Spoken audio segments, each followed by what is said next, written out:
Ay, magandang hapon no, mga boss, mga kamping, mga kabunyog. Alas 5 po ng hapon dito. Ay, naglayag na ho yung grupo nila, Tony Enzo ng Kabunyog. Sana wala namang mangyari, no? Sana yung China walang gawing masama na naman dito sa mga pumunta ho roon, no? Pero sabi nga niya, Tony Enzo, alanganin, kaya dasal.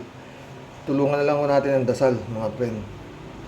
Ah, ay, salamat sa dumadagdag na subscriber, no? Magbigay tayong reaction dito. Chinese ang ama ko. Ako ay Pilipino. Ako ay Filipino citizen. Alice Go. Masyadong mahiwaga to eh. Mahiwaga. Hindi ko na maintindihan kung sasabihin ko rito eh. Go. Noong 2022. Chinese ang ama ko. Ako ay Filipino citizen. Oh, pakinggan natin siya. Sa gitna pa rin ng mga tanong sa pagkakakilanlan ni Banban Mayor Alice Guo, sinuri ng GMA Integrated News ng ilang laman ng kanyang Certificate of Candidacy. Binilikan din natin ang isa niyang talumpati sa Banban kung saan binanggit niya ang kanyang ama. Sinubukan Ito malupit. Analyze natin to. Incheck na to. Talumpati niya din namin siyang makapanayam pero wala siya sa kanyang tanggapan. Nakatutok si Ian Cruz. Kahapon lang, dumalo si Mayor Alice Guo sa flag raising ceremony ng munisipyo ng Bamban base sa post sa kanyang Facebook page. Nakipagpulong din siya sa ilang opisyal pati mga kapitan ng barangay. Pero wala sa kanyang tanggapan kanina si Mayor Alice Guo at nang ilang beses balikan ng GMA Integrated News simula kahapon. Naisa na namin siyang makapanaya matapos bigong masagot ang ilang tanong sa kanyang pagkakakilanlan sa pagdinig ng Senado at kasunod ng tanong ni Senador Risa Ontiveros kung totoo kayang Chinese si Mayor Guo. Noong 2022 proclamation rally niya bago manalong mayor ng Bamban, batid na ni Guo ang mga tanong sa kanya. Marami po nagtatanong, sino daw po si Alice Guo? Ako po si Alice Guo, taga Barangay Virgen de los Remedios. Ang nanay ko po ay Pilipina. Ang tatay ko po ay isang Chinese. Ako po ay isang Filipino citizen at may pusong Bamban. Pero pagpunto ni Ontiveros, marami raw nagtatanong kung sino raw si Alice Guo.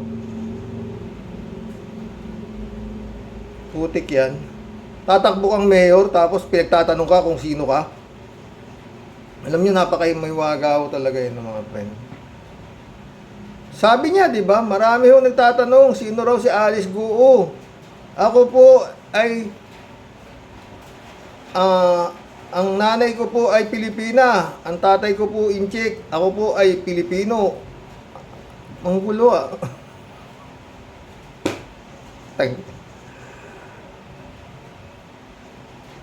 Putik yan. Sige, tuloy mo. sa birth certificate ni Guo, inineklarang Pilipino ang kanyang tatay pero Chinese national umano ang deklarasyon sa mga business record. Hindi ko po kayo bibiguin. Noong 2022 elections, tumakbo si Guo bilang independent candidate. Gumugol siya ng mahigit 134,000 pesos sa kampanya batay sa kanyang Statement of Contributions and Expenditures o SOSE na inilabas ng Senate Committee on Women, Children, Family Relations and Gender Equality. Sa kanyang Certificate of Candidacy naman na nakuha ng GMA Integrated News Research sa COMELEC Central Office, nakasaad na ipinanganak siya sa Tarlac noong 134,000 lang daw pong ginastos, mayor ka na. Ang mura naman. Sabagay, sabi nga ni Ronald Llamas, maliit na bayan lang daw sa Tarlac yan. Yang Banban na yan. Oo. 86. Nakasaad din dito noong October 2021 ay mahigit 18 taon na siyang residente ng Bamban.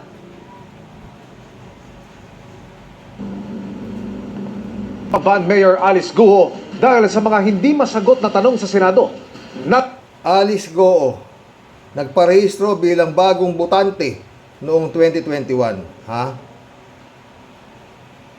Nagparehistro ng 2021 bagong botante.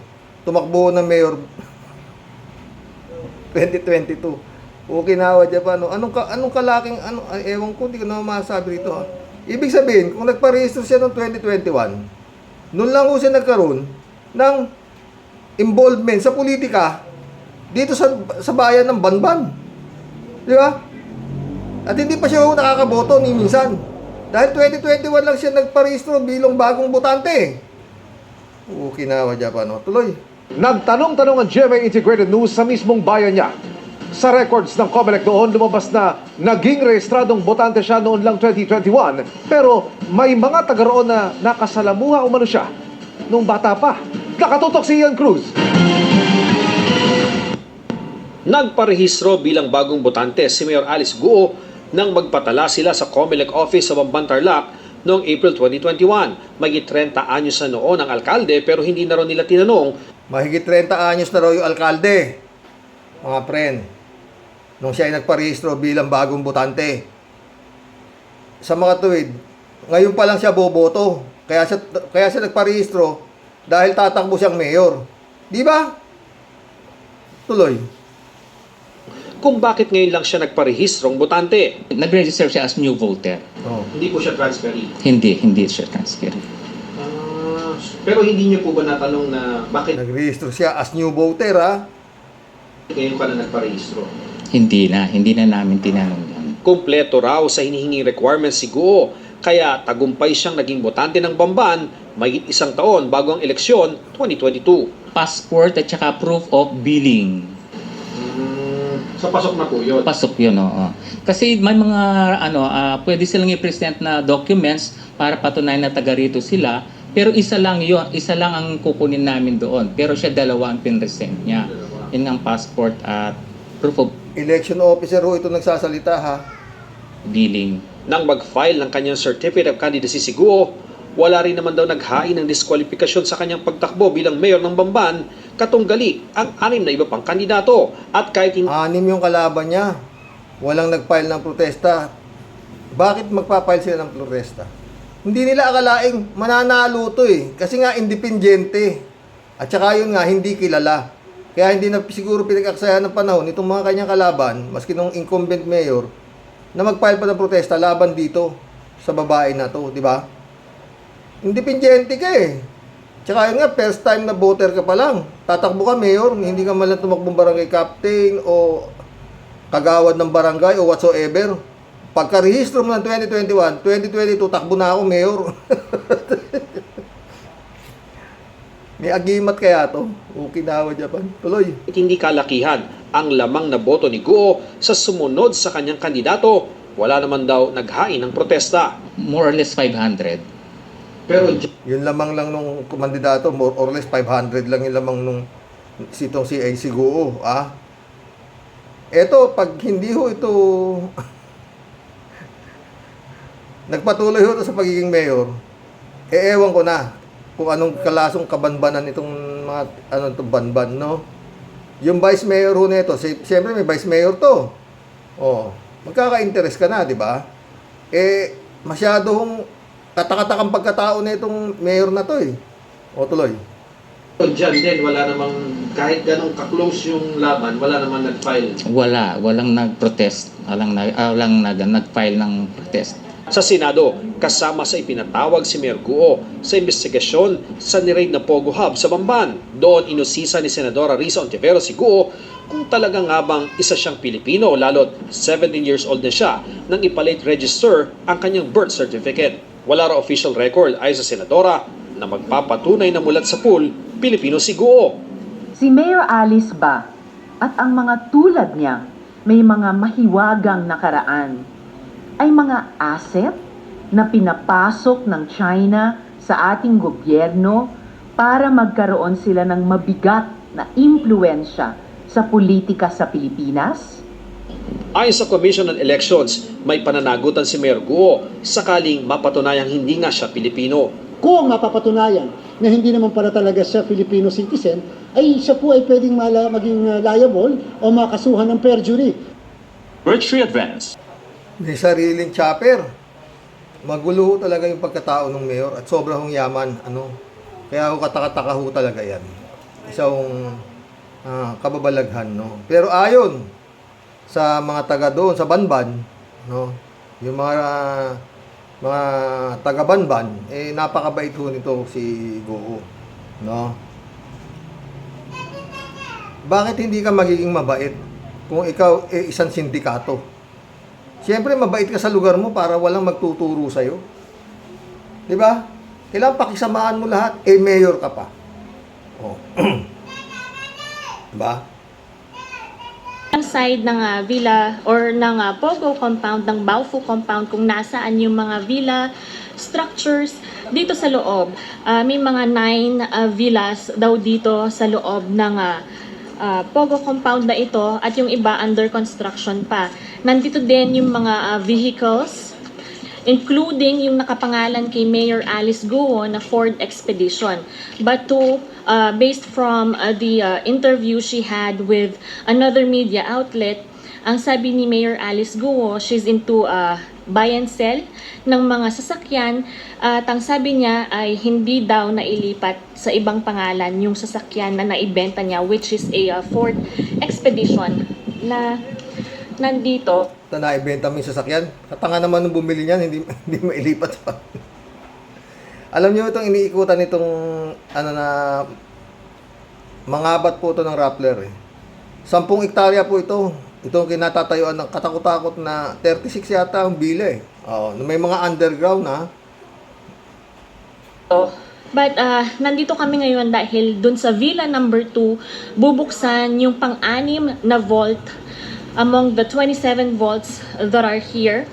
At nandito din yung ipapakita ko sa inyo yung isang aso na hindi nila mai-rescue pa dahil isa siyang bull mastiff. Although pinapakain naman siya, they're feeding the dog here, which is in a cage. Nandun siya. It's a bull mastiff dog that was left here by those who have structure. There are 9 villas here. Some are still under construction.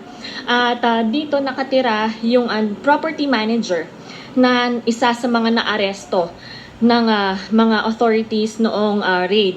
Nakita din siya dito noong raid. Ang sabi ng PAOK, lasing siya nung nangyari yung raid nung March 13, kaya siguro hindi siya nakatakbo o nakatakas.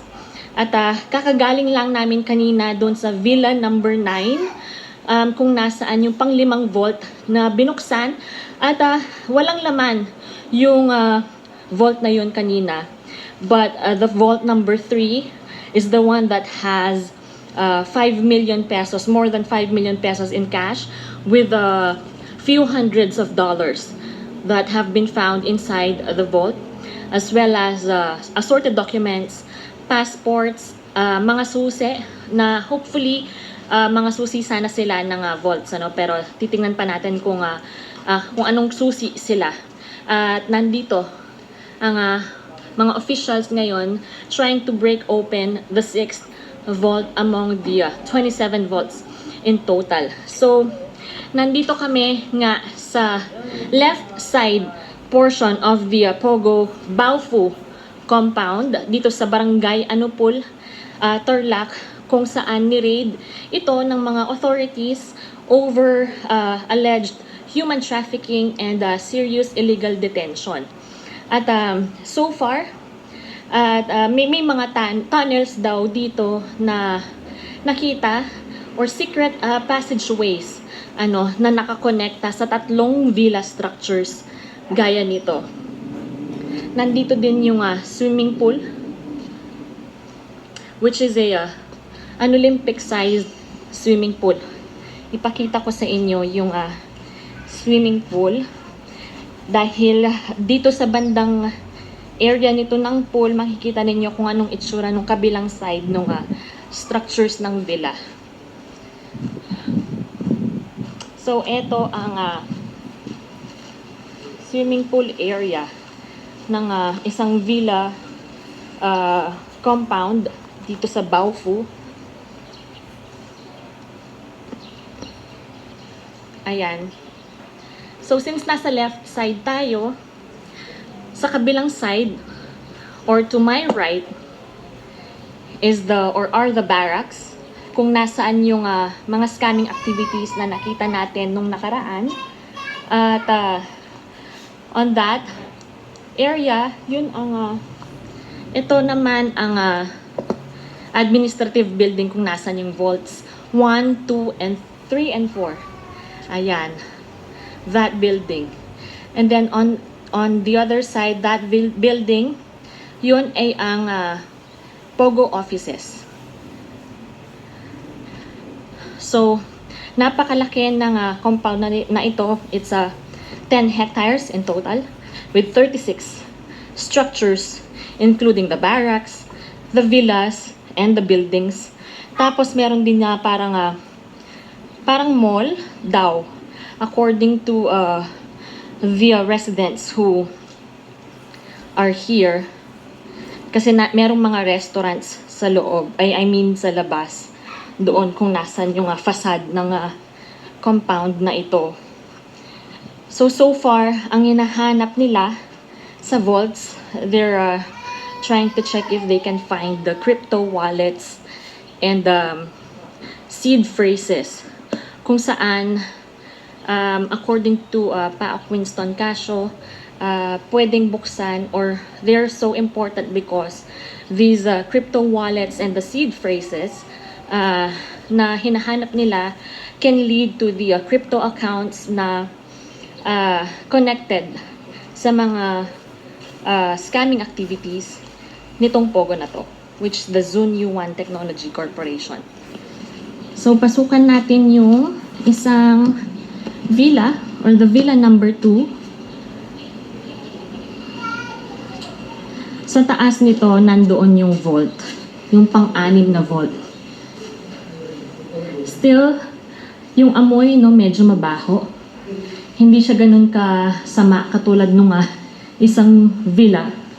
Pero amoy sirang pagkain pa rin. Na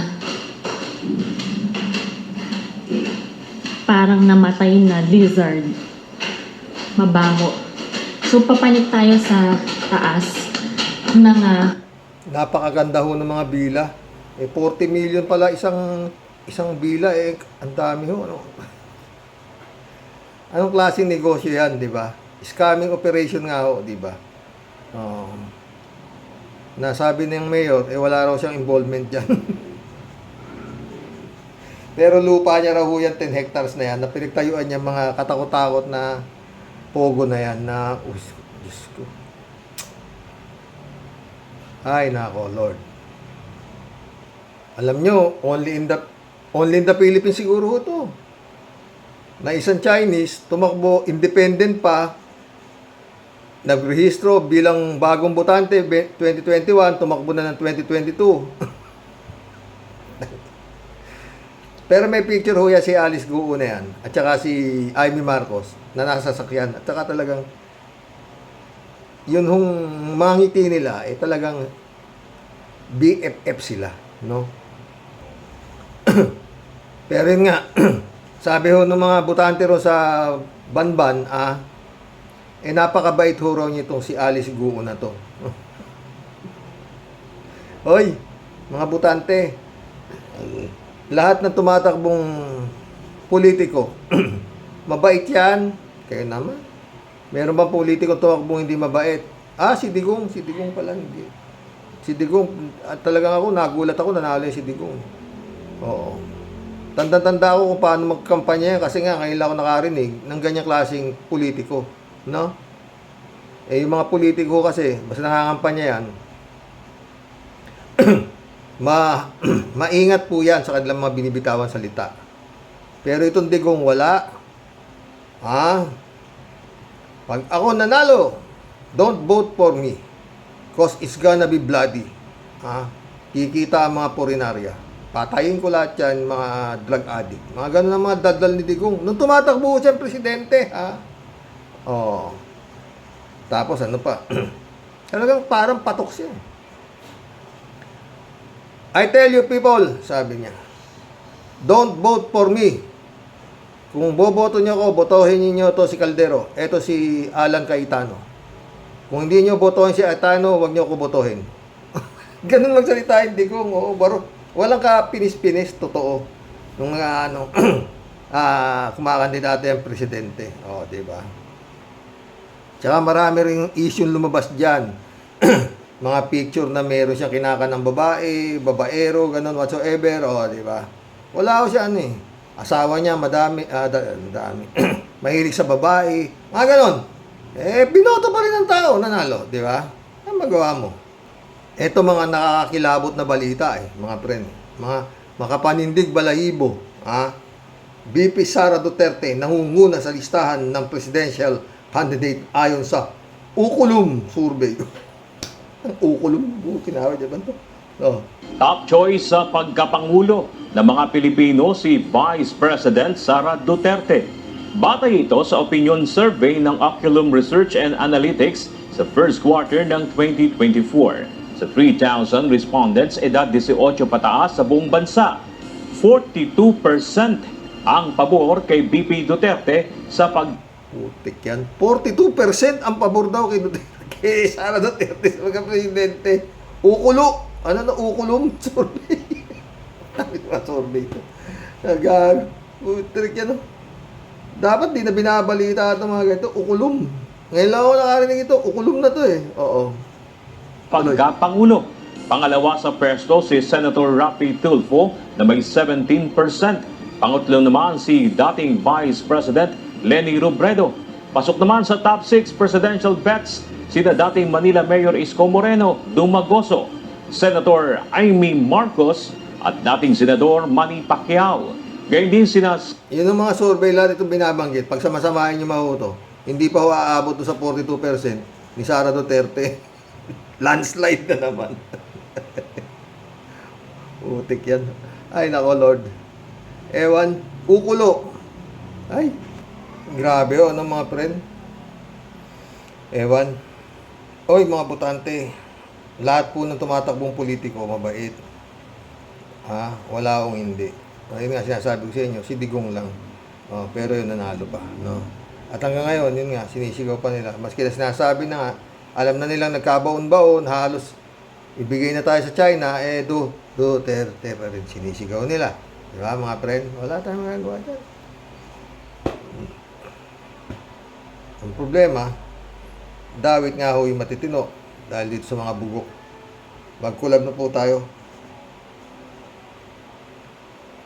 Rodeo Adriano, welcome to the club. Talagang maraming tanga dito sa Pilipinas at mga utu-uto, lalo na sa pagpili ng iboboto sa mga politiko. Sang-ayon ako sa iyo dyan, Rodeo. Rodelia Alpilor, shout out. Nakakatakot talaga yan, Sir Rox. At sinong tugok ang may pakana niyan, Sir? Lord, palawakin ninyo po mga taong maliliit ang kaalaman. Yan nga. Yung pinakita ko, yung punta sila ng Bangko Sentral at bibibigay raw sa kanilang milyon. Utik yan. Ang klase mga utak yan. Ay! Kalati Baya, shout out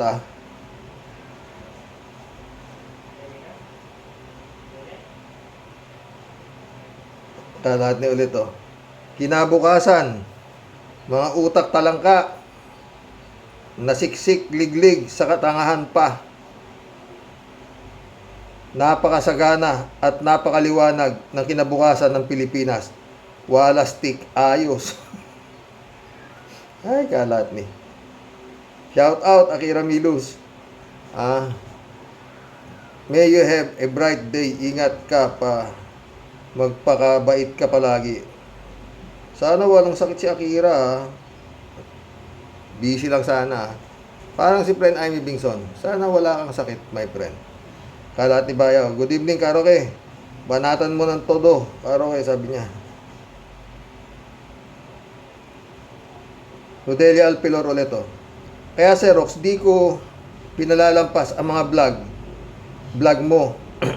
Sir, salamat po at Mister. Salamat po at Mister. Talagang pinapanood ka namin, pati mga followers mo kasi maganda ang comments nila. Salamat mga kabosing. Ingat po tayong lahat and God bless po. God bless, Rodelia. Marilu Pabianak, shout out Alam mo po tay, Nang mapanood ko yan, napaiyak po ako. Ay, napanood mo yan, Nak, yung pila na yun sa... oo, putik, grabe, no? Talaga nakakaiyak. Oo, sa dami ng... Ewan, ha? Sa mga interview at yung nakahiga na sa gilid ng kalsada. O, napanood ko rin sa puyat, pagod, at nangutang pa ng pamasahe halagang 7,000. Sobrang napakaliit ng kaalaman nila para sumugod sa Maynila. Walang puso ang nagkalat ng fake news na yun. Totoo, walang puso, walang atay, walang ewan, putik yan. Marilo Pabian ulit. Ang problema nga po kasi, sa hirap ng buhay, di na nila magkaroon ng time para mag-isip ng tama or makabubuti ba ito. Kasi pagdating ng gabi, pagod na isip at katawan. Totoo yan, na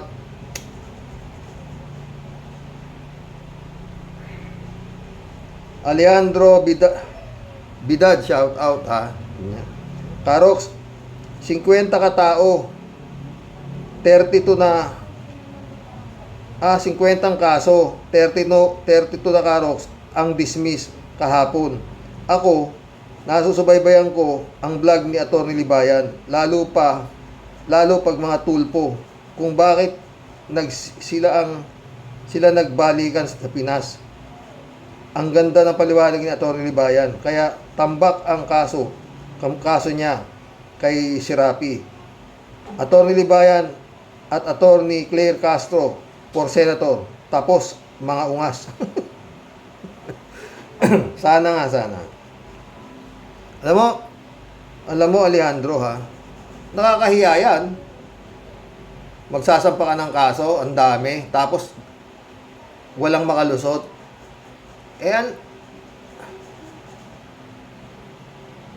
Anong klase abogado ni itong Senador Rapi Tulfo na to? Magsasampa ka ng kaso. Kasi dapat pag abogado ka sasampa ka ng kaso, as much possible talagang lulusot yan sa prosecution dito sa prosecutor's office. Lulusot yan, magkakaroon ng probable cause. Kung dito pa lang sa baba, dismiss na yan, wala na, nasampa yan. 33 na raw dismiss sa 50. Di ka hiya yan, di ba? Napakahina ng mga abogado mo kung ganon. Di ba? Elizabeth Iscare, shout out. Good evening po, Sir Rox. Sobrang dami talaga ng mga tanga na walang utak na mga naniniwala pa dyan sa mga na may matatanggap daw sila ng ginto. Sa mismong Bangko Sentral. Anong katangahan yan para maniwala ang mga yan? Hay, naku. Kawawang mga tao. Kapos sa isip. Hay, naku. Dapat sa nag-vlog niyan at nag-inganyo niyan, ipakulong. Dapat bitin ng patiwarik eh. Andun siya. Meron pa siyang dalang, ewan ko, butik yan. Ladies Anita, shout out. Magandang gabi po, Sir Rox, and to your loving sweet families at cutie and loving apo mo po. At sa aming lahat na masugid mo po na sumusubaybay sa araw-araw po. God bless po tayong lahat. God bless, Ladies Anita. Ladies Anita ulit. Matapang talaga sa paghahatid balita itong Atty. Libayan. Hindi takot kay Rapi Tulfo. Ikaw nang maging manugang ni Mayor Magalong ng Baguio na dating mataas sa gobyerno. Pwede. Kasi siya talagang iba yung Libayan eh. Oo. Lahat halos ng show ni Tulfo, inaano niya eh. Kumbaga kinukutuhan niya. Pero pinupuri naman niya yung tama. Pero yun nga, mostly talaga, hindi maganda para sa kanya eh. At yun lang yun, ha? Pero nakakahiyaya mga friend. 50 ang kaso, sinampa mo. Tapos 32 na nadi-dismiss. Ano yan? Only in the Philippines, ha? Pwedeng ilagay yan sa Guinness Book of World Record. Ladies Anita ulit.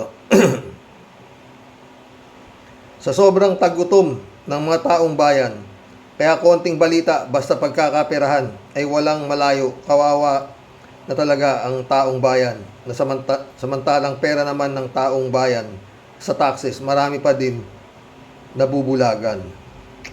Yan. Ladies Anita ulit to. Talagang nililito ang isip ng taong bayan. Kawawa ang ginagawa nila sa taong bayan. Ay mga kababayan, gumising kayo sa katotohanan, maawa na kayo sa sarili ninyo. Yun nga eh. Ang putik yan. Oh. Ladies Anita ulit oh. Ang daming tanga na taong bayan at mga mangmang. Mismo. Ito na nga to sa Banban oh. Sipin mo, putik yan. Nagrehistro ng 21, 2021 bilang bagong botante, biglang tumakbong mayor, panalo! Pwedeng ilagay yan sa Guinness Book of World Record. Ito si Alice Gao. Gao ba yun? Goo. Ladies Anita ulit oh. Mga kababayan, ang boto ninyo, huwag ninyo ipagpapalit ng konting halaga sapagkat yung sasapitin ninyo ay panibagong kalbaryo ng ilang taon uli. Oo, yun nga eh. Ay mga friends, share nyo itong mga vlog natin para marinig nila yung mga boses ng mga Rocky Warriors. Oh. Johnny Palpal. Huh? Johnny Palpal, welcome to the club. Hello kabayan, idol ko. Itong attorney na to. Paano kami yaman-manlong palagi nyong paano kami paano naman kami long palagi ninyo kaming kinokontra. May balak pa kaming tatakbo sa eleksyon eh. Tulungan lang ninyo kami sa pambubudol sa mga taong para sa manalo kami. Hindi ko maintindihan si San mo, Johnny, ha? Elizabeth Iscareo. Yan ang hirap sa ating bansa. Sa dami ng tanga dito sa ating bansa, mas lalo itong pabulusok pa ibaba. Kawawang mga Pinoy. Sa sobrang dami ng walang utak dito, ano pa bang aasahan natin? Kita naman ninyo, yung mga nanalo nga sa mga nakaupo ngayon sa ating gobyerno. Ang dami nilang walang alam. Ang dami nilang walang alam dyan. Kawawang bansa. Di ba, Sir Rox? Totoo, Elizabeth. Ewan. Ladies Anita, shout out. Ay, shout out ko na nga pala to. Ang dami, oh. Ay, happy birthday, Nak. SKL, ah. Munti ko makakalimutan. Si Kyla ho yun, si SKL Vlog. Ah. Sir Rocky po, sa YouTube pala, ang bagong sistema para malaki ang bayad sa mga vlogs, dapat sa loob ng isang araw ay may 10 times vlogs daw po. Balita ko po. Hindi ko kaya yun. Yun nga isa eh. Hirap pa eh. Noel Tenko ah. Kaya ko yun. Kaso hindi ko babasahin ko yung mga comments nyo eh. Di ba? Matagal. Yung mga nakakasampung vlog, pasampu-sampung minuto lang sila eh. Malaki na yung 20, ganun eh. O tayo, magkukulab tayo araw-araw. Paano? Sayang naman itong mga comments nyo. Kaya ko yun. Magbablog ako, madami, umaga, tanghali. Kaya ko yun. Eh, hindi ko na mababasa ang comments nyo, di ba? Mas importante yung comments nyo sa akin eh. Ito. Noel, thank you ulit oh. Kakamping, mataas ang critical thinking. Ewan ko sa mga DDS kung meron nun.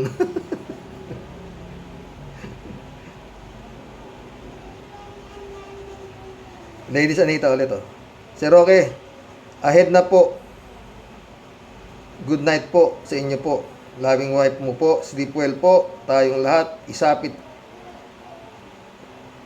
sa ating lahat ang masilayan natin ng muli ang liwanag ng bukas. God bless tayong lahat with my prayers. Oo. Ako, yun lang parati kong dinadasal. Ladies Anita ulit. Sir Roque, maraming salamat sa isang sumusubaybay po sa programa mo po na palaging nagko-comment sa akin. Good vibes, my friend. Ingat ka din kung saan ka man naroon. Si friend Kalat ni Baya, mabait yun. Noel, thank you ulit Talyano Gold, marami ding naloko. Totoo. Chupista Bunao ulit Shout out Chupista. Good PM po, Kuya Roque. At sa mga ka-warriors. Kuya, ipagpaumanhin po ninyo. Kuya, gusto ko rin naman po sanang magbigay kaya lang. Di po naman malaki ang kita ko sa... Hindi! Okay lang, Chupista. Alam mo yung mga tumutulong sa akin, maluwag po sila sa buhay. Oo. Maluwag po sila sa buhay. Kung hindi nyo, wag na. Hindi naman ako, hindi ako pinipilit. Oo. Pero yun nga, napakalaking salamat doon ho sa mga kaibigan ko na. May mga iba ho, mahirap i-explica yung mga tumutulong ho sa akin dito. Pero hindi ho sila marami. Pero napakababait ho talaga, totoo. Siguro nga po, talagang nag-share po sila ng blessing. Oo. Totoo yun. Pag sa nagbibigay, masasabi ko lang, yung sinyer yung blessing, dasal ko, matriple pa yan ang balik sa inyo. Ganun lang, oo. Tutuloy natin to. Ano to? Sa pamamagitan ng pagla-like ko, ay sana makatulong na po ako kahit konti. Alam ko di naman kayo namimilit sa mga subscriber ninyo. Thank you po sa mga ka-warriors na nagbabahagi ng grasya kay Kuya Roque. Salamat yung Pista Bunaawa. Al-Olalia, shout out Sabi niya, marami pa din utak alipin sa mga Pilipino. At ito ay ating minana sa mga minuno natin. Madali tayong tumingala sa mga nakakaangat sa atin at hindi natin inaalam kung bakit sila nakakariwasa at saan galing ang yamang tinatamasa nila. Isang halimbawa ay ang Talyano Gold. At ito nga lately, ang mga sumugod sa Bangko Sentral na pinaaasa at inuto lamang siguro ng mga politiko. Good day, Sir Rox, at sa mga ka-warriors. God bless. God bless, Al-Olalia. User, shout out. Sir Rox, sana po huwag nang iboto ang mga politikong sindikato na katulad ni Bato, Bongo, Robin at Bob. Robin na bobo, walang kwenta sa Senado. Sana tangayin na sila ng ipo-ipo. Lupit mo naman, user. Pero sana magkatotoo. Librado Lutubico, shout out. Good morning po, Kuya Roque and to all Roque Warriors watching from Edmonton, Alberta, Canada. God bless po, stay safe and healthy. Yan ang resulta ng bansa ay mahirap. Makarinig lang ng may mamimigay, sugod agad. Ay, nako, Pilipinas. Ay, nako. Eto, Erlinda Aquino, shout out. Kuya, hindi maipaliwanag si Digong nyo sa Kongreso for Kuya, hindi maipatawag si Digong nyo sa Kongreso for investigation kasi nung panahon ni Digong nyo, mga nakinabang sila sa pera at korupsyon. God bless, Kuya. Pwede siya, sabi mo, Erlinda. At baka may alam si Digong tungkol sa kanila, di ba? May hawak si Digong sa kanila, di ba? Marcelo Santa Ana, shout out. Sabi naman nung mag-amang, di ba 75 lang sila? Saan pala magmamana yang si Sara? Di sa tatay niya. Sabi naman nung mag-amang, di ba 75 lang sila? Saan pa magmamana yang si Sara? Di sa tatay niya ding bobo. Nagmamalaki pa nila, di ba? Yung sa grade down nito si Digong, 75-75. Pangapasang awa, kumbaga. Pero, sabi ni Digong, maski pasang awa ako, itong mga hawak ko sila, tauhan ko lang sila, presidente ako, susunod sila sa sasabihin ko. Ayan sila Tugade, matatalino rin si Tugade, di ba? Ay, nako. Edgardo Paluyo, welcome to the club. Di lang tanga, mga mangmang ang Pilipino, karamihan. Ayun ako sa'yo dyan. Edgardo Paluyo ulit. Ang Comelec, mga mukhang pera kasi kaya walang makukulong. Ang dami Edgardo Paluyo ulit. Si Rap ang nagpasikat ng poverty porn. Mga uto-uto lang ang naniniwala. Ted, shout out Ted. Importante ka, Roque. Humble vlogger ka. Sa totoo lang, too. Salamat. Oo. Yun lang naman tayo eh. Basta tayo dito, kwentuhan lang tayo, masaya tayo, di ba? Anong 100,000 subscriber? Yeah. David Allen Mendoza, shout out ah. Hi po, Karox. Magandang hapon po sa inyo. Nagulat din po ako dyan sa balita na yan na maraming tao ang nagsipunta sa BSP para daw kubrahin ang pera ng mga tao.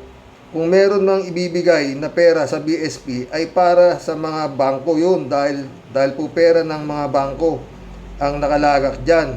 Kung gusto nila ng ayuda ay doon sana sila magpunta sa DSWD. Ganyan po ang mga Pilipino, madaling utuin pagdating sa pera. Nawawala ang matinong pag-iisip dahil sa kasakiman at tama po kayo. Kung dito sa lupa ay makakalusot sila sa pang-uuto nila sa mata ng Diyos, wala silang lusot. Di ba, David? Mismo. Oo.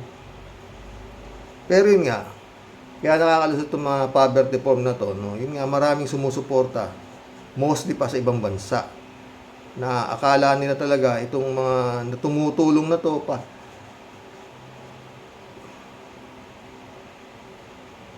Ay, nako.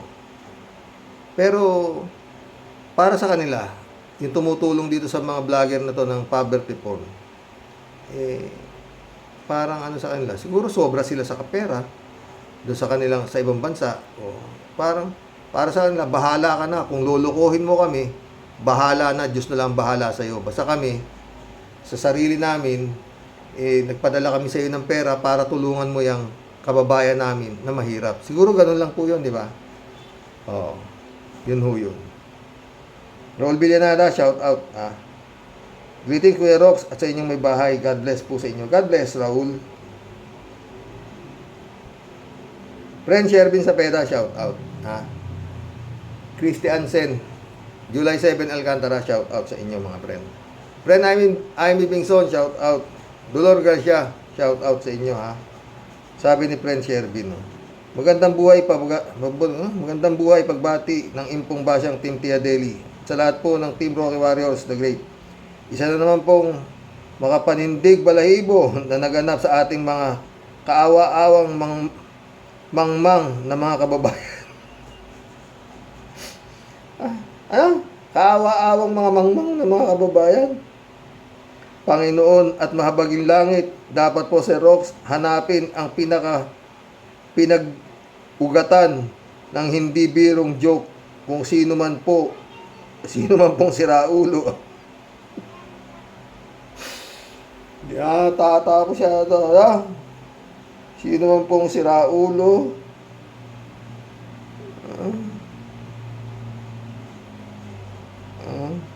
Sino man pong siraulo ang nagkalat niyan. Dala po ng kawalan at kagutuman si Rox. Di mo po masisisi yung iba nating mga kawawang kababayan. Hindi na po maniwala at baka sakali sa napakasimpleng pong kadahilanan dito po sumasalamin talaga si Rox na sa grabe pong korupsyon at pagnanakaw ng ating mga politiko na sila ang may masarap na buhay habang ubod po ng dami nating kababayan. Grabe po ang paghihirap na halos yung iba di po kumakain ng 3 beses isang araw. Marami na ngayon, Tia Deli. Hanggat ang nakawan ay sobrang korupsyon po ng mga buhaya dyan sa gobyerno, talamak si Rox. Wala po tayong malinaw na pagbabago na maaasahan. Gutom, patayan, nakawan, droga, wala pong katapusan yan hanggat wala pong matitino na iuupo ang tunay na pagsisilbi at sa paglilingkod bayan ang pipiliin ng mamumuno sa ating grabing dami na uto-uto at mga mangmang na kababayan. Paulit-ulit po palagi ang panawagan ng mga mas matitino at handang magbigay ng tunay na serbisyo sa tao. Pero ang lagi pong ending ayan si Rox, gumapang sa lusak ng paghihirap. Kasi nga, tuwing eleksyon po, nagpapadala po tayo sa puro mga nilalanggam na dila at matatamis na pangako. Pag kayo naman, di pa talaga mga natauhan. Sa susunod, mga syunga at tututo, Xerox. Yung pong ba siyang lalayas na po muna bago pa ako tupakin ng malupit. Ayoko pong mapasama sa pila ng mga tulongges at mga trililing na sayad. Sa inyo pong lahat, tunay pong nagmamahal, di na po basta-basta maniniwala sa mga bulok na marites. Ito po ang aswangot at makulit, pero sa inyo pong tunay pong nagmamahal. Ito po ang inyong Tia Deli. God bless, Rox. Ingat po palagi. Nagpapasalamat po kami kay Lord at kami po ay nasa ilalim ng samahang matitino na walang sayad dahil ang aming pong team leader ay sa Rocky Warriors ay nasa wasto tama pong pag-iisip. Hindi po basta-basta nagpapabudol at naniniwala sa mga kwentong barbero at kutsero. Basta iisa lang po ang kanyang idol, ang number 1 sa Senado, na si Mr. Angas Ukli Bigote. Bago po tayo magtapos sa napakahaba ko pong nobela, shout out Sister Grace. Sumayo nawa ang kapayapaan at sana wag mong suluhin ang blessing na binigay ni Lord. It's for everybody to share. Kung naniniwala kang may Diyos. At karma in the end. Have a good heart and make peace with your Sister Cecil. God bless po, Sir Rox. Ingat po palagi. Ingat ka rin, Friend Shervin.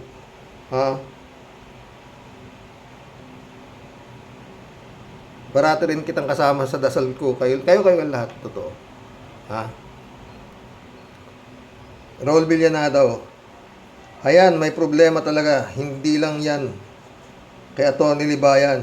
Yang common na observation natin, isa lang sa 10 ang may matibay na isip at ang natira ay puro mangmang. Totoo yan, Raul.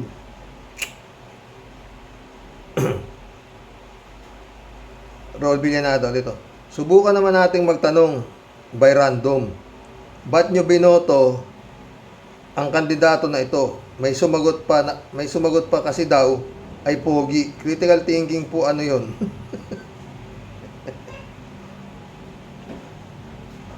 JC Hope, shout out At least may sagot, pogi kasi. Yung iba ang sagot, di ko alam. Pag may rally, tanungin mo mga tao, bakit sila nasa rally? Ano ang kanilang pinaglalaban? Sasagutin ka ng, di ko alam, sinama lang ako ni ganito. Meron daw libreng pagkain, may pera pa. Ay, congratulations doon sa gumraduate na anak mo ba yon, friend Jane? Congratulations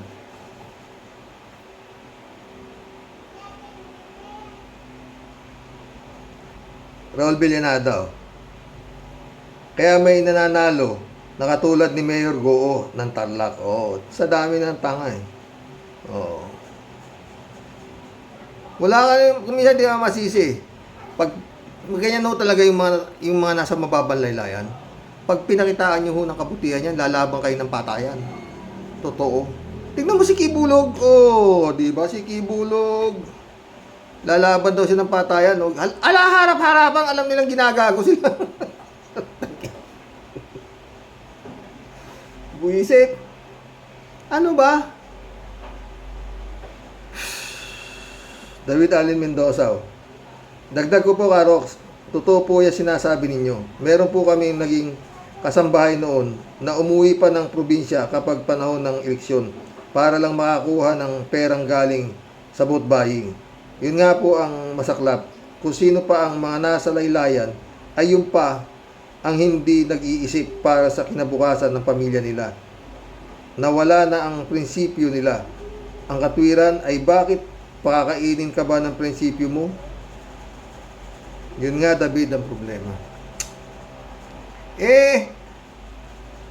Masisisi mo ba sila? Yun nga eh. Di ba? Kung yung mga abogado dyan, hindi naman nalilipasan ng gutom, tingnan mo, binebenta nila yung prinsipyo nila, di ba? Tingnan mo si Harry Shoke. Shiroke. Human rights advocate yan. Ngayon, tignan mo itsura, di ba?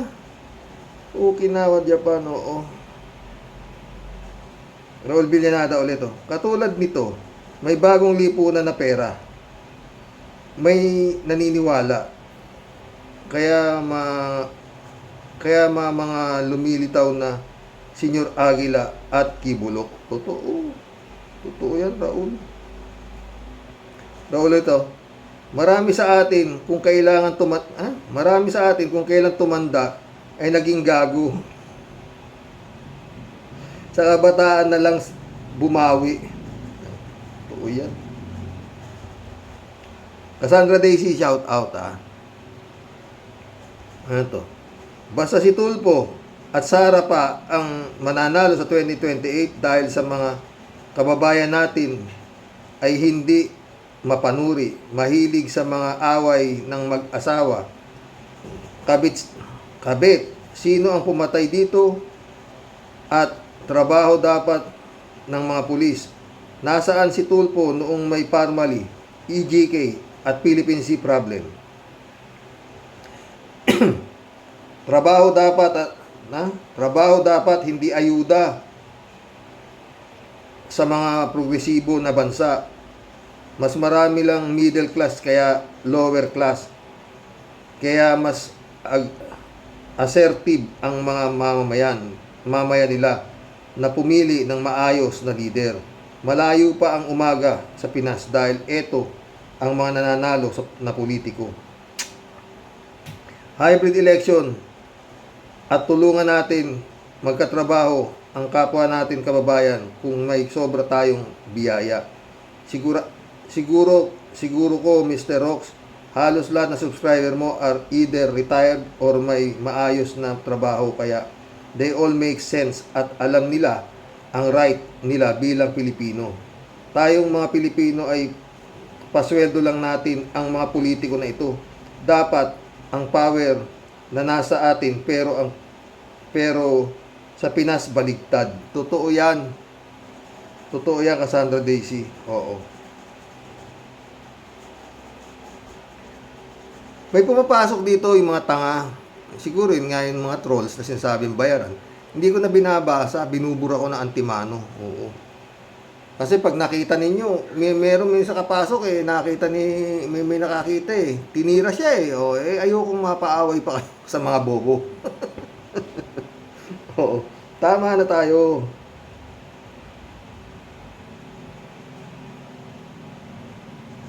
Armando Cabrera, shout out. Finish na sana ang Senate hearing kanina, Karox. Kung ang sagot ni Morales kay Senator Jinggoy na dapat paniwalaan siya dahil ang ama ng sanlibutan at siya ay iisa.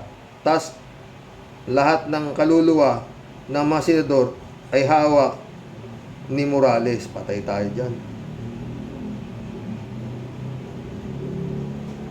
Richard Ramos, sabi niya, walang utak mga DDS shit. Utak lamok.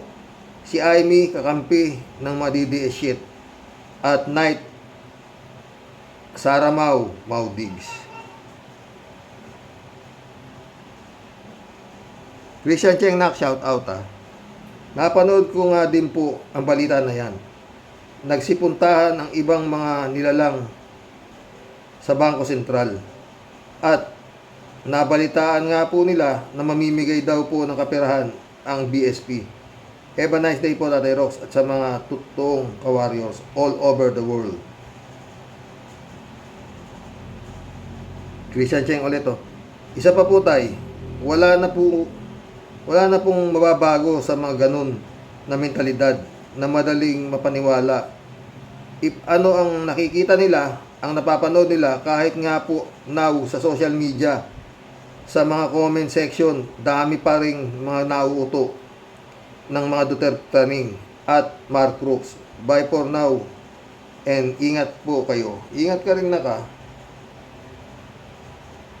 Edelberto Asuncion, shout out ha. Malapit nang magwagi ang China, naguluhin ang pag-iisip ng mga Pilipino para makuha nila ang West Philippine Sea. Sana wag naman. Federico Mandacolito. Maganda yung mga reaction mo sa vlog ni Attorney Libayan. Pero sa realidad ng buhay, yung critical thinking ng tao ay hindi na gumagana. Lalo na kung nasa critical na sitwasyon ang buhay ng tao. Importante sa tao yung ilalaman sa kanilang tiyan. Ang gusto ng mga politikong magutom talaga ang mahihirap para magamit nila sa kanilang pansariling ambisyon na manatili sa pwesto sa panahon ng eleksyon. Gamit na gamit yung salitang hirap ng buhay ng mahihirap. At pagkatapos ng eleksyon, lalo tayong naghihirap dahil na rin sa mga kababayan nating naniniwala sa mga politikong gahaman. Totoo yan, Federico Mandak. Sino itong nag-reply? Si 3J, si Hope. Sabi niya, critical thinking does not work sa critical sikmura. Tawa niya. Kaya talagang ginugutom ng mga politiko ang mga mangmang. Sorry again for the words. Na Pilipino para pag nahatagan mo ng 300 to 500 pesos, boboto na nila sa'yo. Ito kasi ang katwiran nila. Bakit bibigyan mo pa ako ng pera? Uunlad ba ang Pinas kung di ko tatanggapin nag 300 pesos? Bakit bibigyan mo ba ako ng bigas at ulam? Mga ganyang palpak na katwiran.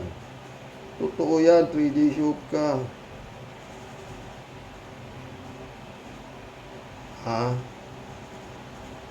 Federico Mandak ulit Kanino ba nagsimula ang Taliano Gold? Ito. Taliano Gold na yan. Di ba kay Leo Marcos, nakapatid daw siya ni Bongbong Jan, yung pinaniwalaan ng mga loyalista nila. Kaya isa sa dahilan ng nanalo si PBBM. Napanood ko din yung balita na yan, na madaming tao pumila sa Bangko Sentral para nga daw sa pamamahagi ng ginto na yan. Gumasos pa sa pamasahe, inutang pa para lang makapunta sa Bangko Sentral. Nakakaawa din sila dahil sa kanilang maling paniniwala. Dapat sa kanila ay pilipitin nila ang mga liig ng kanilang leader na ito dahil ipinahamak lang sila. Masakit isipin at sabihin ng dahil sa kanilang katangahan at katamaran, kaya nila sinapit yan.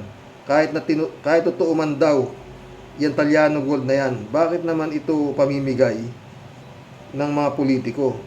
Kaya nga sila kumakandidato para magnakaw ng pera sa taong bayan. Paulit-ulit lang na senaryo na ito sa buhay ng mga Pilipino. Totoo yan. Federico Mandak ulit Dahil sa social media ngayon, wala nang privacy ang buhay ng tao. Wala na sikreto. Lahat ng ginagawa ngayon ng tao ay nakikita na ng buong mundo. Kahit nasa bundok, nasa dagat, nasa himpapawid, kahit saang sulok ng bahay, sa labas o sa ilalim ng lupa, lahat ng gagawin, ipopost sa social media, umaasa ng mga views sa TikTok at Reels. Kahit buhay ng may buhay, ipopost nila. Kaya alam na ng China ang buhay natin. Hanap buhay na talaga ngayon ang social media.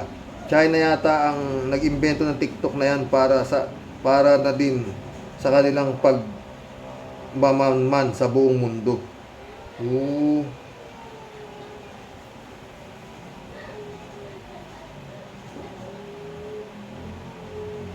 Makatarungan. Welcome to the club, sabi niya. Hunger is not an issue of charity, but it is an issue of justice. Yung mga pulpul na politiko, hindi yan makakaupo sa pwesto kung walang mahirap na mga botante. Naniniwala ako sa dyan, makatarungan. Sino nag-reply? Si 3J Show po. Exactly, sabi ni 3J Show. Kaya nga, the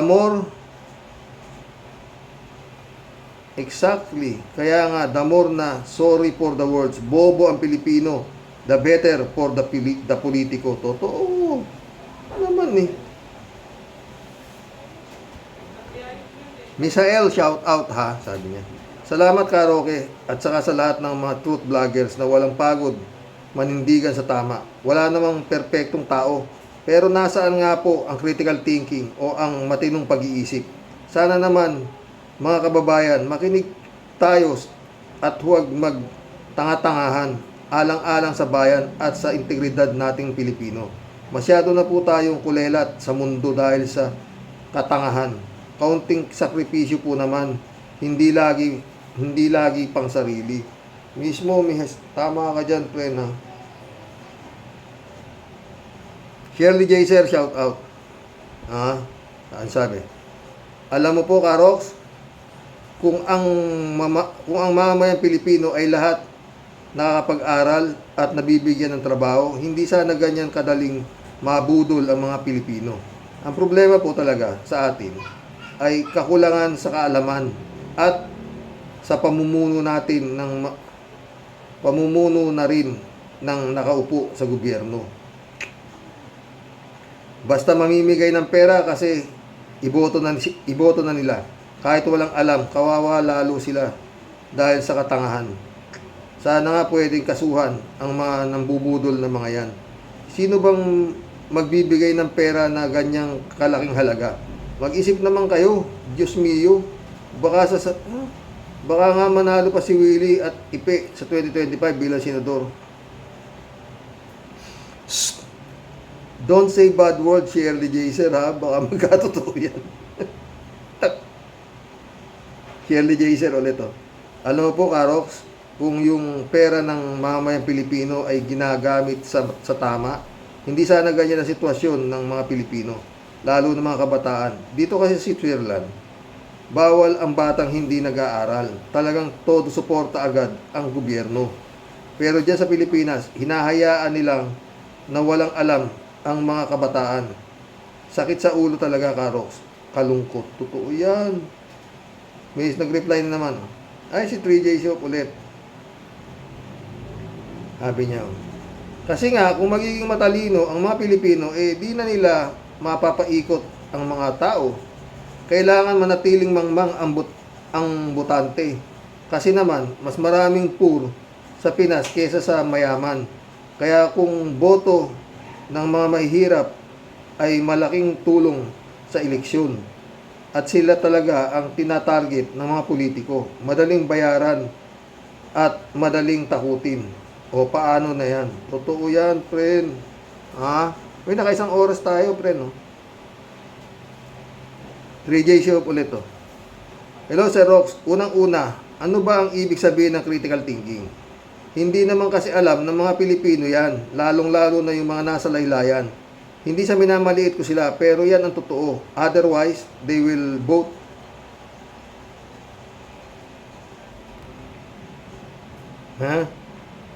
Otherwise, they will vote unintelligently.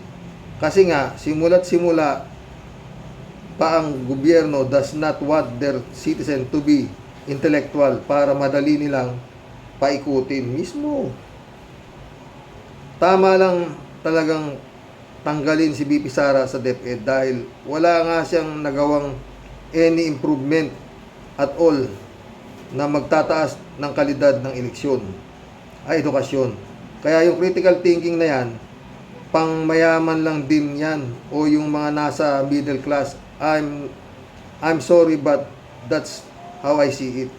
Tama ka naman eh. Tama ka naman, 3J Show.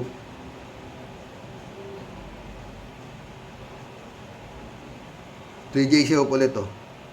Tignan mo na lang, Xerox, kung may critical thinking ang taong bayan, bakit nahalal yan si Alice Go, di ba? Okay, may perang involved, siyempre, para bayaran ang dapat bayaran, para mapwesto ang Alice na yan. Pero bakit Pero kahit may binayaran, kung walang bumoto sa kanya, mahirapan pa rin ilusot ang pagkapanalo niya. Yan eh, kung walang bumoto sa kanya kahit isa, hindi naman imposibleng ma-zero vote siya. Di ba nasa zero vote din noon si FPJ sa sarili pa niyang kamong baluarte? So, gets mo ba, Sir Rox? Sinabi mo pa. Ay, nako. 3J show po ito. Palagi ko, Sir Rox, kung sino man ang pasimuno niyan, yung nagpakalat na may gold na ipamimigay ang Bangko Sentral, may kinalaman yan sa distab, pwede. This is one way para mag-create ng ibang issue, para may pagtuunan ang mga tao kaysa sa Morales. Ek-ek na yan, totoo. 3J show ulit to. Kaya nga Sir Rox, gumastos ng 7,000 yung 72 years old na lolo. Lola, friend, nag-arkila ng van para pumunta sa Manila. Hindi mag-aarkila na yun kung walang movers sa pakanang ito. Ibig sabihin, may nag-udyok sa mga tao para daw makakuha ng gold. This is diversionary tactics sa mga mahalagang issue na nangyayari dyan. Hay, buhay. Totoo. 3J show ulit oh. Isang good example na walang critical thinking ang mga Pinoy. Akalain mong naging senador si Bato at Kimo, nag number 1 pa, kagigil. Totoo yan. Shout out, Eman Escalona anak. Brother Eli Asisio. Mission accomplished mga boss. Hanggang bukas pumuli. God bless. Oo. Wala ho, dasal. Yun ang panlaban natin eh. Wala na ho talaga eh. Parang itong Pilipinas, ang kailangan po nito talaga, milagro ng poong may kapal. Magandang gabi po mga boss.